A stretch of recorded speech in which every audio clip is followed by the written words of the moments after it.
Situaciones de violencia como la que atraviesa en este momento el país a raíz del paro, las manifestaciones y protestas que embanderan el desarrollo del Censo de Población y Vivienda en 2023 y las connotaciones políticas de esta problemática política y social son el caldo de cultivo ideal para la generación, difusión y viralización de desinformación, de noticias falsas, de noticias manipuladas. Bienvenidas y bienvenidos a Poder DIC, Derecho a la Información y la Comunicación. Hoy, en esta edición especial, vamos a conversar con dos especialistas en fact-checking que nos ayudarán a comprender la dimensión de este fenómeno, su impacto y las consecuencias para la democracia. Nos acompañan desde la ciudad de Santa Cruz de la Sierra y desde la ciudad de Tarija, María Silvia Trigo y Jesús Vargas, respectivamente, a quienes doy la cordial bienvenida y les agradezco por haber aceptado esta invitación. Hola, María Silvia. Hola Patricia, hola Jesús, gracias por la invitación. Para mí es un honor estar ahora con ustedes. Gracias María Silvia. Jesús, te escuchamos.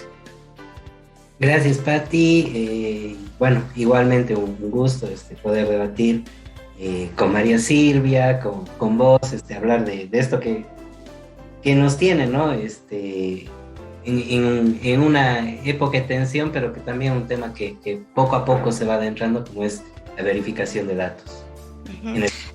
Efectivamente, es nuestro interés que podamos conversar al respecto para que la gente realmente comprenda cuáles son las dimensiones de este fenómeno. Y María Silvia, quisiera comenzar contigo porque estás precisamente en el departamento de Santa Cruz, que en este momento es el centro del conflicto, de la protesta política social, y quisiéramos que nos ayudes con una evaluación preliminar de cómo está en este momento el flujo de desinformación en el departamento y hacia dónde crees que apunta lo que se está transmitiendo.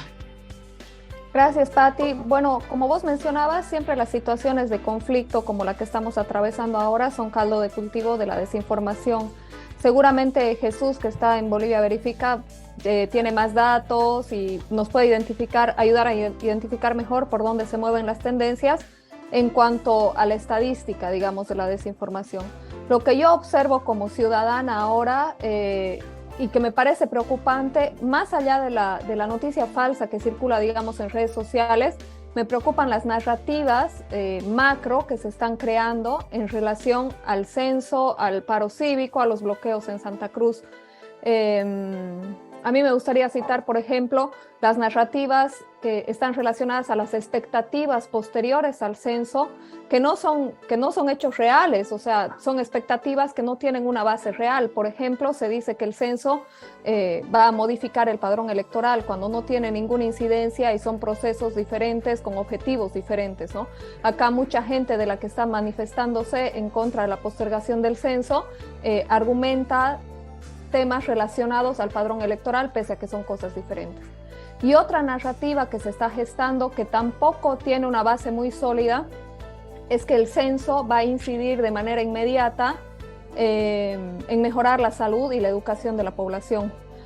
Evidentemente un censo sirve para diseñar mejores políticas públicas, para eso se hacen los censos, ¿no? Pero no garantiza que los recursos se vayan a destinar inmediatamente a la salud y a la educación y que de aquí a 5 años vayamos a tener salud y educación de primera.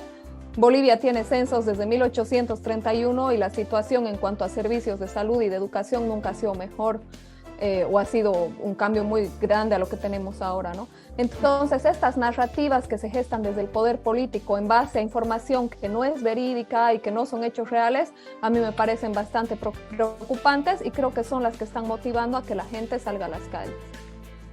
Gracias María Silvia. Hacías un apunte que me parece súper importante e interesante y precisamente ahí apuntaba nuestra pregunta ahora Jesús. Ustedes a diario, Jesús, desde Bolivia Verifica, están identificando o tratan de identificar aquella información o la desinformación que circula en el país. En el caso concreto del conflicto en Santa Cruz, ¿cuáles dirías tú que han sido los casos más emblemáticos? ¿Qué estadísticas tienen y cómo ha impactado esto en la comunidad y precisamente en este momento en que se está bloqueando y como decía María Silvia, que de repente es el motor para que la gente se mantenga en la protesta o los otros grupos intenten desmontar todo este movimiento? Sí, es un poquito como dice María Silvia, ¿no? Más allá de la nota de la desinformación que verificamos a diario, hay también, ¿no?, una preocupación por el discurso público que está detrás de todo esto, ¿no? Y también hemos identificado una fuerte tendencia al discurso de odio, ¿no? O sea,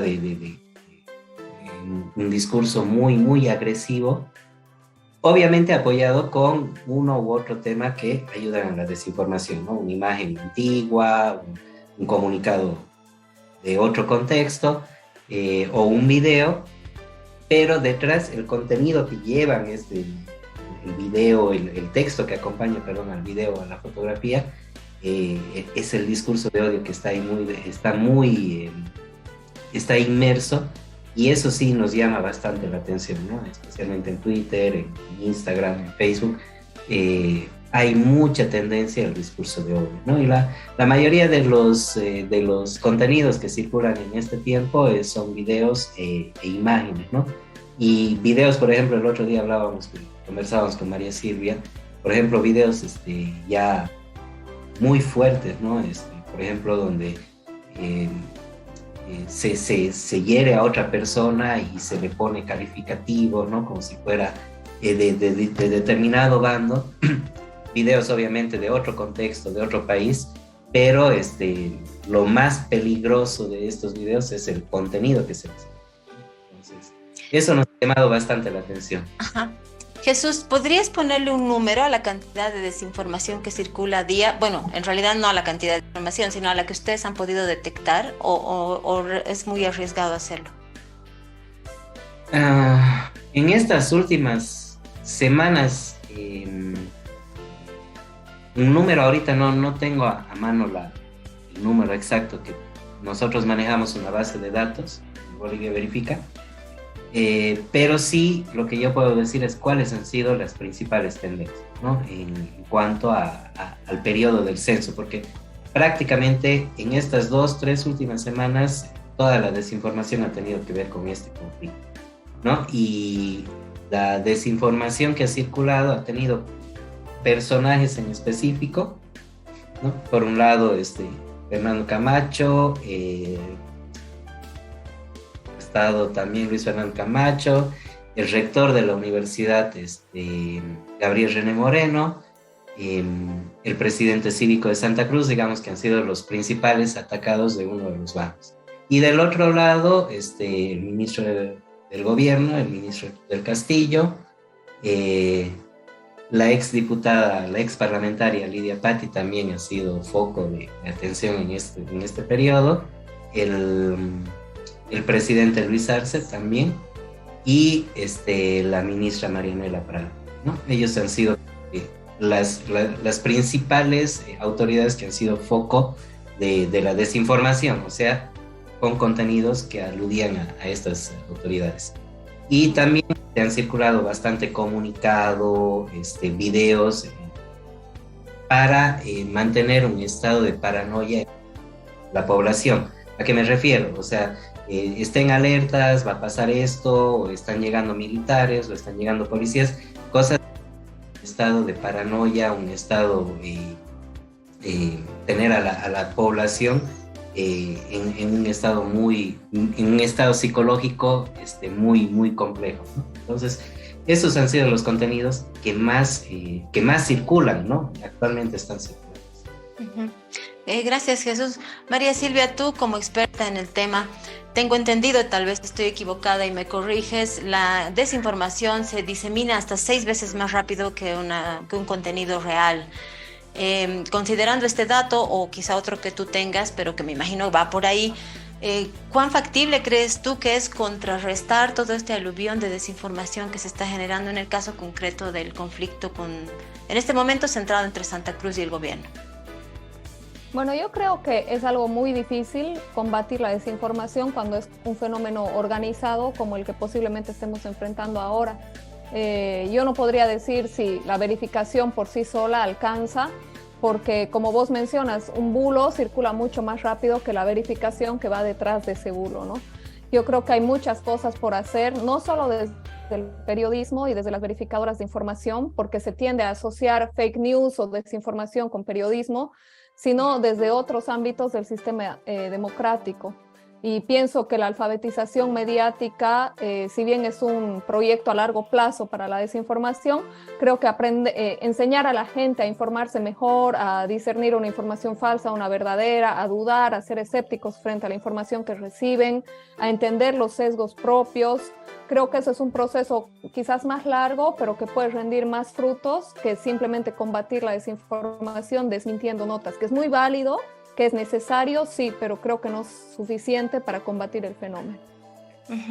Jesús, a propósito de lo que dice María Silvia, ustedes desde Bolivia Verifica tienen incluso un servicio en el cual la población interesada en averiguar si es verdad o no algún tipo de información o contenido que recibe puede contactarse con ustedes. ¿Tú notas que hay un verdadero interés de parte de la población en esto o que más bien cada quien prefiere aferrarse al contenido que le interesa y se queda con eso? Sí, hay gente que se comunica tanto con el chatbot de Olivia como en nuestras redes sociales, en nuestras cuentas en las redes sociales. Sí hay esa necesidad yo te diría, del usuario, del ciudadano común, el que no está inmerso en un frente político, que es la mayoría de la población. Pero también, y a mí me ha pasado incluso en grupos de amistades o de algunos familiares, donde por más que vos les muestras los papeles, les muestras toda la prueba que puedas constatar un hecho, no aceptan esa realidad, ¿no? Es como que ellos quieren su propia verdad, ¿no? Es como que estamos en un periodo de posverdades, ¿no? Así, donde hay dos bandos muy, muy extremos que no aceptan otra realidad, o sea, no aceptan la realidad, no simplemente aceptan su verdad y no permiten ningún tipo de prueba o por más que vos te mates explicando a esa persona. Y a nosotros nos pasa también en la verificación, muchas veces hacemos la verificación de un contenido y por parte de metodología tienes que mostrar cómo has hecho paso a paso esa verificación. Pese a eso, hay gente que sigue sin creer el dato que se le está mostrando, ¿no? Por más que has presentado toda la evidencia posible, esa gente sigue cuestionando y mientras no va a estar de acuerdo a cualquier contradicción que le hagas, ¿no? Entonces, es muy complicado, es muy complejo el trabajo desde esa perspectiva y hay gente que también nos escribe con esa visión. María Silvia, esto que comenta Jesús es sumamente interesante, ¿no? Este es el fenómeno de la tribalidad que se llama hoy en lo contemporáneo y es como la gente busca confirmar su creencia, que creo que se lo llama el sesgo de preferencia. ¿Nos puedes ayudar a entender un poco cómo es este fenómeno? Sí, el fenómeno se llama sesgo de confirmación. Okay. Y consiste en esta tendencia que tenemos todas las personas a creer y a confiar en la información que confirma nuestras propias creencias y a dudar de aquella que está en contra de nuestras creencias, ¿no? Hay una analogía, una metáfora bien bonita sobre el pensamiento del soldado y el pensamiento del explorador. Dice, el pensamiento del soldado es aquel que está dispuesto a defender sus ideas, que se mueve por la adrenalina, que está dispuesto a pelear, a defender sus ideas, ¿no? Y el explorador es alguien que mira el fenómeno desde afuera y que no busca defender una idea, sino entender la realidad y conocer el terreno en el que se está moviendo, incluso si esa realidad y si ese terreno en el que se mueve no lo convence o no lo satisface o no es agradable para él, ¿no? Entonces creo que entender estas dos formas de mentalidad explican un poco el sesgo de confirmación, ¿no? Cuando estamos emocionalmente leyendo la información, tendemos a creer en aquella que nos beneficia y que nos hace sentir que tenemos la razón, incluso cuando estamos equivocados. Jesús, de inicio, o tal vez estoy equivocada y me das una manito, por favor, las redes sociales, sobre todo el Facebook y el Twitter, eran los canales de mayor difusión de desinformación. Con el fenómeno concreto de lo que está sucediendo con Santa Cruz, y las protestas con el censo, por la charla que teníamos, sabemos que ahora el WhatsApp se ha vuelto una herramienta, la aplicación se ha vuelto una herramienta poderosa de difusión de información. es para pequeños grupos, masivos, pero pequeños, me refiero a cantidad de gente que aglomera, y ahí no se puede ver algo de manera tan abierta como en Twitter o en Facebook, las reacciones, por ejemplo, ¿no? ¿Cómo evalúan eso ustedes? ¿Se comparte también mucha información vía esta aplicación? Sí, tanto WhatsApp como Telegram, ¿no? Se han vuelto las grandes fuentes de desinformación. Y el problema en estas redes de mensajería es que las personas, los usuarios, se unen a grupos que son de su mismo pensamiento, ¿no? De su misma línea. Entonces, estas posverdades, que hablaba también María Silvia, toman mucha mayor fuerza, ¿no? Es como que están en grupos donde se trata de, por más que no tengas ningún tipo de evidencia, se trata de sostener una versión y hacerla mucho más, difundirla mucho más y hacerla más fuerte, ¿no? Entonces son mucho más peligrosos estos grupos, aparte que ahí la desinformación cuesta ver el origen real, ¿no? De dónde proviene esta desinformación, ¿no? Lo mismo pasa en Telegram. Entonces, incluso en Telegram puedes crear canales con determinadas líneas y eso, y hay muchos grupos, en realidad todos los grupos políticos bolivianos ya tienen su canal en Telegram, donde están difundiendo constantemente contenidos y donde prima ese discurso de odio al que me refería al principio. Entonces, sí, estas redes hoy por hoy son las principales difusoras de la desinformación en el país. Me gustaría acotar algo sobre lo que claro, mencionaba sobre las redes. Otro problema que yo veo en que la desinformación circule ahora por estos canales es que al ser grupos cerrados se impide el diálogo entre los opuestos, ¿no? Finalmente en Facebook o en Twitter, al ser abiertas, alguien puede discutir, alguien te puede mostrar evidencia, puede aparecer alguien que esté en contra de lo que vos estás diciendo y tratar de generar ahí algún diálogo. En cambio, en estas tribus cerradas, la polarización se radicaliza aún más porque todos los que dialogan son gente que tiene el mismo sesgo y las mismas percepciones, ¿no? Claro, ahí está, es muchísimo más peligroso, ¿no? María Silvia, ¿cómo crees que puede estar afectando todo esto al proceso de diálogo, toda la generación de desinformación? ¿Puede poner en riesgo la posibilidad de llegar a un consenso? ¿Hasta ese punto puede llegar el manejo de la desinformación como herramienta de control? No sé si por sí sola, pero yo creo que sí puede afectar en este y en otros casos, ¿no? Que recientes que hemos tenido de conflictos políticos en Bolivia. Creo que es una herramienta que está radicalizando mucho a las posiciones, que la desinformación también está alentando, la difusión de prejuicios y la confrontación entre bandos. Y es evidente que los políticos la utilizan intencionalmente a su favor, ¿no? Me gustaría que también se tenga en cuenta que cuando hablamos de desinformación no estamos hablando solamente de lo que circula en redes sociales, sino de lo que los políticos y los actores del conflicto dicen públicamente, ¿no?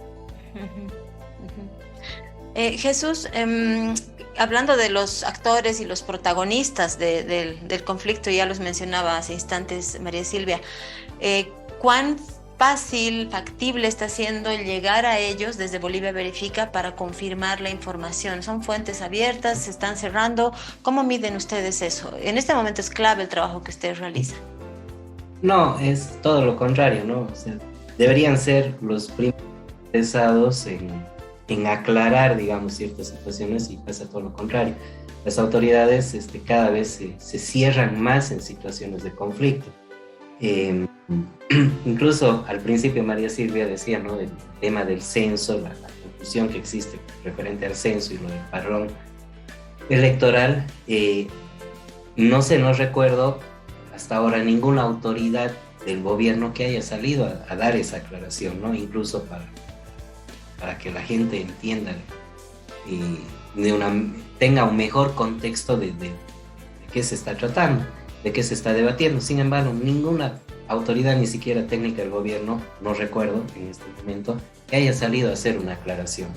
Tampoco del Tribunal Electoral, que también se cierran en su círculo y eso también genera obviamente mayor confusión, genera zozobra, incertidumbre, porque las autoridades simplemente están difundiendo por sus propios canales, o sea, sus propias cuentas, o están usando los canales estatales, ¿no? Entonces, en lugar de facilitar el acceso a la información y incluso a buscar mejores soluciones al conflicto, lo que están haciendo es cerrarse, y obviamente eso está generando también toda esta incertidumbre que hay a nivel nacional. Uh-huh. María Silvia, ¿qué recomendarías tú a la población en general para administrar? Ya lo decías un poco de inicio, ¿no? Que no solamente esto tiene que depender de los verificadores de información, del periodismo, que por supuesto juega un rol fundamental aquí, aunque con la crisis que hay, los periodistas tienen realmente poco tiempo para hacer tanta cosa, y la verificación es un trabajo muy detallado y cuidadoso. En general, ¿qué le recomendarías a la población tú cuando recibe información que puede ser dudosa?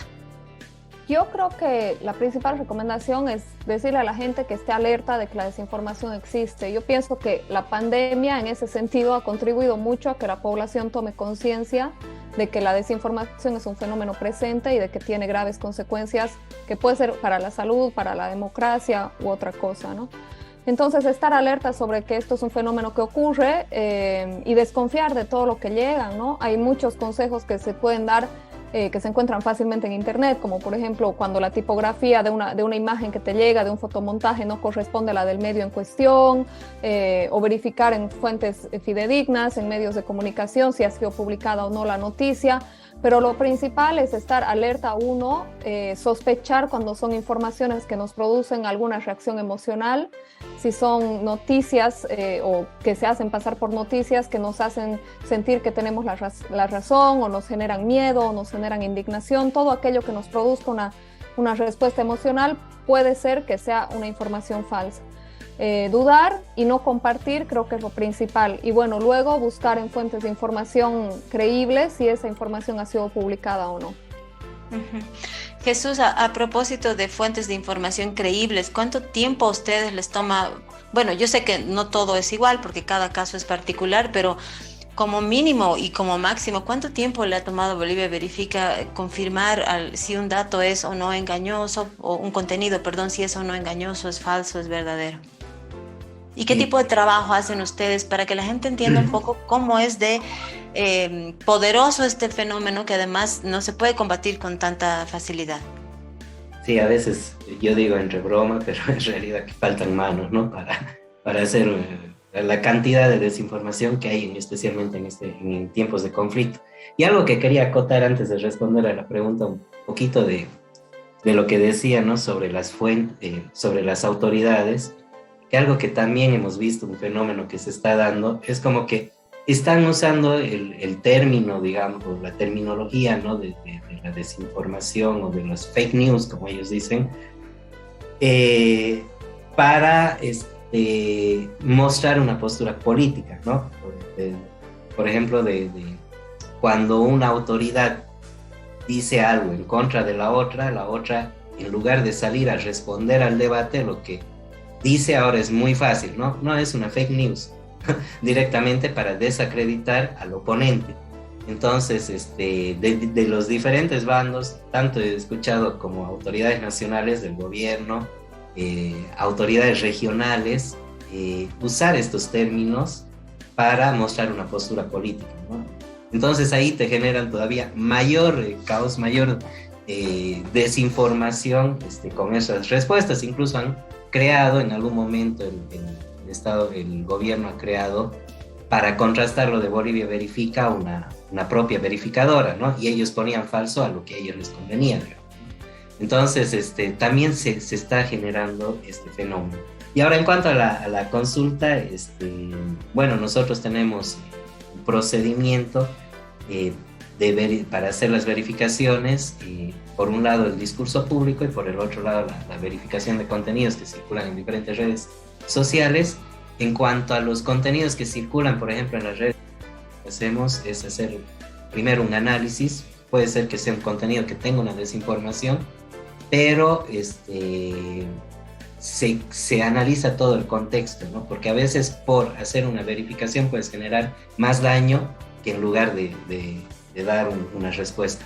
Entonces se ve qué tan viral es ese contenido. Si no es muy viral, mejor hacer la verificación porque agranda la desinformación.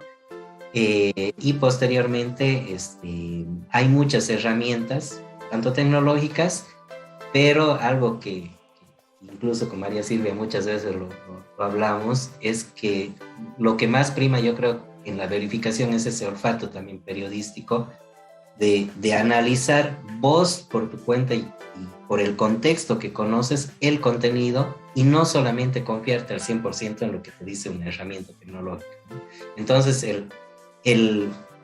esta combinación yo creo que ayuda a sacar una verificación que puede demorar entre un día y hay verificaciones que nos demoran entre 1 o 2 semanas o más, ¿no? Dependiendo la complejidad, ya sea del discurso o ya sea del contenido, ¿no? Entonces, ahí hay te escucho. parámetros de tiempo, ¿no? Que usamos. Uh-huh. Imagínense tener que verificar una información incluso hasta 2 semanas y la cantidad de difusión y lo mucho que habrá viralizado en ese tiempo.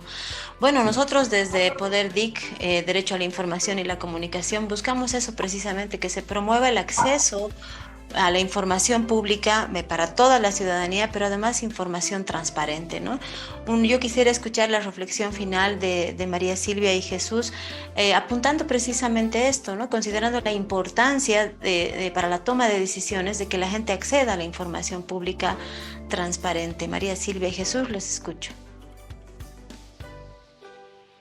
Bueno, a mí me parece obviamente que es una de las grandes necesidades de la democracia boliviana contar con una ley de acceso a la información, aunque siempre digo que no sé si este es el momento político para gestar esa norma porque puede ser utilizada políticamente.